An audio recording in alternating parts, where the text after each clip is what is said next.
Retour sur le plateau TV du Salon de l'immobilier de Marseille pour une nouvelle émission proposée par la CEPAC et Martine Fay qui est avec nous il y a quelques instants. Bonjour, rebonjour. Rebonjour. Alors là, on va parler d'un sujet un peu pointu, c'est le plafonnement des niches fiscales. Alors quand on parle de plafonnement des niches fiscales, moi je traduis, il y a un moment donné où je ne peux plus défiscaliser, c'est ça ? Oui, c'est exactement ça. Effectivement, c'est un mot et pas qu'un mot, hein, c'est vraiment quelque chose d'assez complexe que ce plafonnement des niches fiscales. Alors les niches fiscales, évidemment, c'est certaines déductions que l'on avait avec tous les Dorobiens, voilà, les anciennes dispositions, plus toutes les réductions qui procurent donc des avantages fiscaux. Et comme il y en avait de plus en plus, évidemment, et ils avaient bien raison, hein, les citoyens français en ont usé, abusé, si on veut. Hein, c'était tout à fait la règle, et bien jusqu'au jour où, évidemment, l'État a dit oh là là, on va mettre un holà à toutes ces réductions. Il y en a peut-être beaucoup, mais il va falloir choisir parce que nous, on va instaurer un plafonnement. Il a été instauré en 2009. Alors, je passe très vite parce qu'on ne peut pas, vu la complexité de ce sujet, aller plus avant dans ce qui se passait depuis 2009. Mais les plafonnements sont devenus, depuis 2009, de plus en plus contraignants, jusqu'à arriver là en 2013, où nous avons 10 000 euros de réduction, de plafonnement. Hein. Donc on peut faire de la réduction d'impôt jusqu'à 10 000 euros aujourd'hui, depuis 2013. Voilà, déjà. Alors, je vais reprendre le fil. Allez, reprenons le fil. Sur la liste des avantages qui sont soumis au plafonnement global. Oui. Alors, soumis au plafonnement, ce sont tous les avantages non personnels. Hein. C'est des avantages fiscaux procurés à toutes les personnes qui vont investir dans du locatif, qui vont investir dans les bois et forêts, qui vont investir dans le capital de PME, dans des résidences hôtelières. Enfin, il y a une liste très conséquente. Et là-dedans, quand même, moi, je vais juste, parce qu'on ne peut pas parler de tout, puisque je fais le fil conducteur avec ce dont on a parlé tout à l'heure, notamment le dispositif de défiscalisation Pinel. Il fait partie de ces réductions qui sont donc plafonnées. Et à côté de ça, je vais aussi parler d'une autre réduction, qui est un crédit d'impôt. Alors, j'explique la différence entre la réduction quand même et le crédit d'impôt.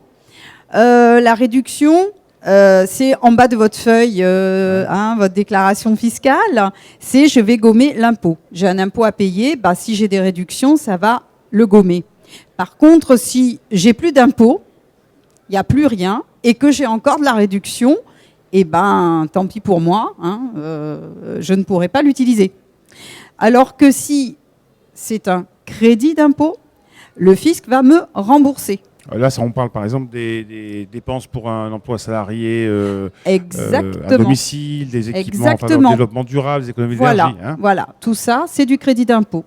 Mais effectivement, lorsqu'on emploie un salarié à domicile, il faut savoir, et tant mieux pour nous, que c'est un crédit d'impôt qui est quand même très intéressant, puisqu'on va payer un salaire, on va payer des charges, et le tout, admettons que le tout fasse 100, eh bien j'aurai 50 de crédit d'impôt, de réduction, pour réduire mon impôt. Donc ça peut être des sommes très conséquentes. C'est pour ça que je reviens un peu sur notre Pinel, et aussi sur ce genre de dépenses qu'ont beaucoup de gens, des employés à domicile.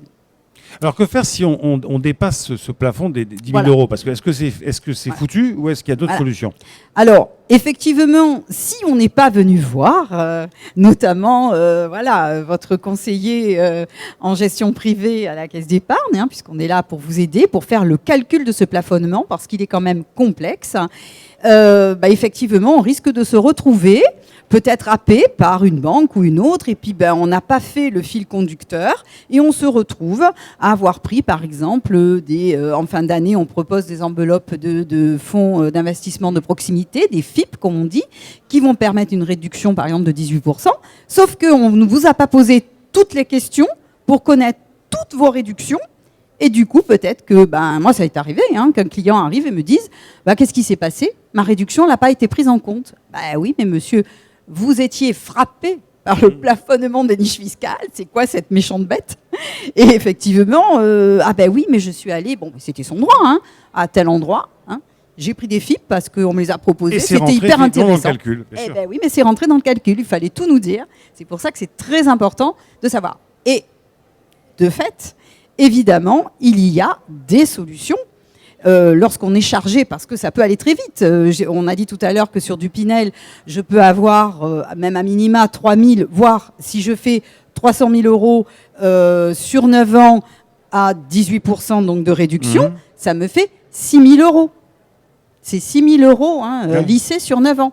Donc ces 6 000 euros déjà, c'est une réduction conséquente. À côté de ça, j'ai pris un employé à domicile, donc j'ai donc une réduction de 3 000 euros. J'atteins les 9 000, n'est-ce pas? On est tous d'accord? Si c'est 3, 9. Et puis, j'ai pris, parce qu'on me l'a proposé, du FIP. Et du coup, je dépasse mes 10 000 euros. Donc, que faire? Parce que ça va très vite, ça peut aller très vite pour quelqu'un qui a pas mal d'impôts et qui veut le réduire. Donc, plusieurs solutions dans nos stratégies. Alors, bien sûr, il y a la solution, toujours en restant dans les réductions, de faire des choix, par exemple, de produits outre-mer, du Pinel, justement, aussi, mais outre-mer. Le plafond est plus haut. Alors, le plafond, c'est 18 000 euros. Alors, je peux faire 10 000 euros et me rajouter 8 000 en prenant du Pinel, en prenant... le mieux, c'est le Girardin au Pinel, en outre-mer. Donc ou des Sofica aussi, Société pour le financement du cinéma, rentre dans ce deuxième plafonnement. Oui, d'ailleurs, ça nous fait 8 000 de plus. Que souvent, au générique des films, on voit Sofica. Oui. C'est une filiale de la Caisse d'épargne. Oui. C'est ça, qui investit dans le cinéma. Et donc, si on investit dans un film, on peut défiscaliser. Ça. Voilà. Et cette défisque vous permet effectivement de remonter un petit peu ce plafond de 10 000 qui vous inquiète un petit peu, qui est un petit peu l'épée de Damoclès. Alors déjà, donc, on peut jouer avec ça, avec ces 8 000 complémentaires.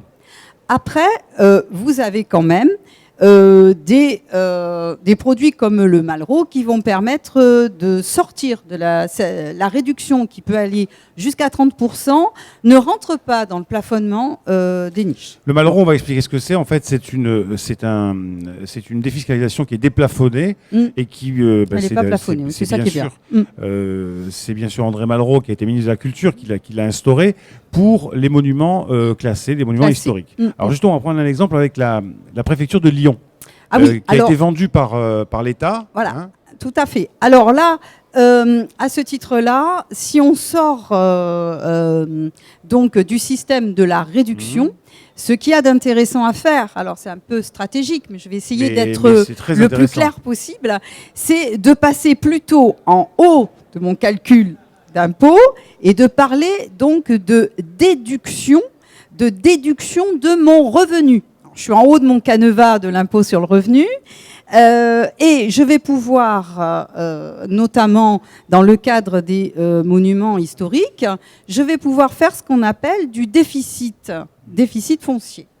Alors, effectivement, ça va être soit j'ai des revenus fonciers et comme je vais faire du déficit, c'est-à-dire des travaux dans un bien qui, pour l'instant, je n'ai pas de loyer qui rentre, donc je vais faire, je vais pouvoir déduire toutes mes charges, donc ce déficit, et du coup, je vais gommer mon revenu. Surtout que si je n'ai pas de revenu foncier, il faut bien savoir que ce déficit va s'appliquer sur l'ensemble de mes revenus, sur mon revenu brut. Et donc, si je suis en plus dans le cadre de monuments historiques, je vais pouvoir faire déduire complètement, et ce n'est pas plafonné. Mais alors, Donc je peux me retrouver avec Ouais, revenu zéro pour et être pas clair, d'impôt à payer. Ouais, pour être clair, Si c'est on deux va choses, plus sont loin. deux choses différentes. Quand même. Oui. Le déficit foncier, c'est Alors- j'achète quelque chose, je n'ai pas Alors- de locataire et j'ai des travaux, donc j'ai un bilan, on va dire, hein, qui est déficitaire, donc je ne vais pas être, comment dire, imposable Oui. sur Alors- ce. Oui. Alors, il y a deux choses. Et Malraux, Alors- c'est autre chose. Malraux, Voilà, c'est absolument, Ah, bon. absolument. C'est parce que vous m'en parliez, Oui, donc j'ai voulu, voilà. Mais sinon, si on est déjà à 10 000, voire 18 000, bon, on ne parle plus des réductions et on va du côté revenu. Et là, soit on a un peu de temps, parce que c'est quand même du temps de dire, je vais acheter un bien dans lequel il va falloir que je fasse beaucoup de travaux, donc je le prends bien, bien abîmé, hein, un bien où je vais payer très peu pour l'avoir, mais je vais faire des travaux. Alors il y a le temps de l'acheter, de faire des travaux, pour après pouvoir le louer. Donc tout ça, c'est très intéressant. Parce qu'au départ, je vais faire des travaux, ces travaux, je vais pouvoir donc les déduire. Comme je n'ai pas de revenus fonciers, ou très peu peut-être, hein, ou pas, parce que je ne l'ai pas encore loué, ce bien, bien évidemment, je vais pouvoir effectivement donc déduire mes charges de travaux sur mes revenus, l'ensemble de mes revenus, sur mon revenu brut. Alors là, la règle, c'est 10 700 € la première année. Et pour le reste, je vais pouvoir reporter ces charges de travaux sur les 10 années suivantes, mais sur mes revenus fonciers après. Après, c'est foncier. Après, c'est sur les revenus fonciers. Global. Là, je suis quand même limitée, c'est très intéressant, mais je suis limitée à 10 700 €. Ça, c'est si je fais moi-même l'opération. Hein, c'est-à-dire que j'achète, je fais faire les travaux, d'accord ? Et à ce titre, et bien évidemment, je peux aussi faire un prêt. Je vous y adjoins d'ailleurs, venez faire un prêt à la Caisse d'épargne, sans souci, prêt où je pourrais ensuite déduire les intérêts d'emprunt, c'est le levier du crédit, l'intérêt. Donc toutes ces opérations stratégiquement sont intéressantes et vont me permettre du coup d'avoir un revenu moindre et du coup de payer moins d'impôts bien évidemment. Mais si on veut plus facile, sans s'embêter, eh bien il faut tourner vers la société civile de placement immobilier dont on parlait tout à l'heure, sauf que là, ce n'est pas le Pinel, ce sont des sociétés civiles de placement immobilier de déficit. Ça c'est assez original, parce que finalement, au lieu d'acheter un bien qui va nous rapporter, là, on est bien sûr faire de la réduction. Et comme la réduction, on est à donf, comme on dit. C'est le plafonnement des niches fiscales. C'est pour sortir de ce plafonnement des niches fiscales. Donc ce déficit foncier tombe bien. C'est-à-dire que je vais acheter des parts, puisque société civile de placement immobilier, on va acheter des parts. La société d'investissement, elle, au lieu d'acheter un bien qu'elle va louer tout de suite, elle achète un bien dans lequel elle va faire elle-même les travaux. Et du coup, nos parts, ça sera des petits morceaux de déficit. Mais bien sûr. Voilà, et pas du revenu. On l'aura plus tard, le revenu. Dans un premier temps, intéressant, quand on est vraiment, n'est-ce pas, au plafond de nos réductions, pourquoi ne pas prendre de SCPI de déficit? Voilà, par exemple. Bon, je pense qu'on a été complet, on a fait le tour de la question. Il existe donc des possibilités d'aller au-delà du plafonnement de 10 000 pour la métropole et puis de 18 000 pour l'outre-mer. Oui. Voilà, tout à fait. Tout à fait. Et bien évidemment, c'est quand même assez complexe de savoir ce qu'on a fait avant, parce que je ne peux pas en parler là sur un plateau, mais effectivement, c'est depuis 2009. Donc, on a pu faire des achats qui nous permettent de la défiscalisation au travers du cellier, du Duflot. Donc, tout ça, il faut en tenir compte pour savoir aujourd'hui quels sont exactement ce qui me reste en réduction possible.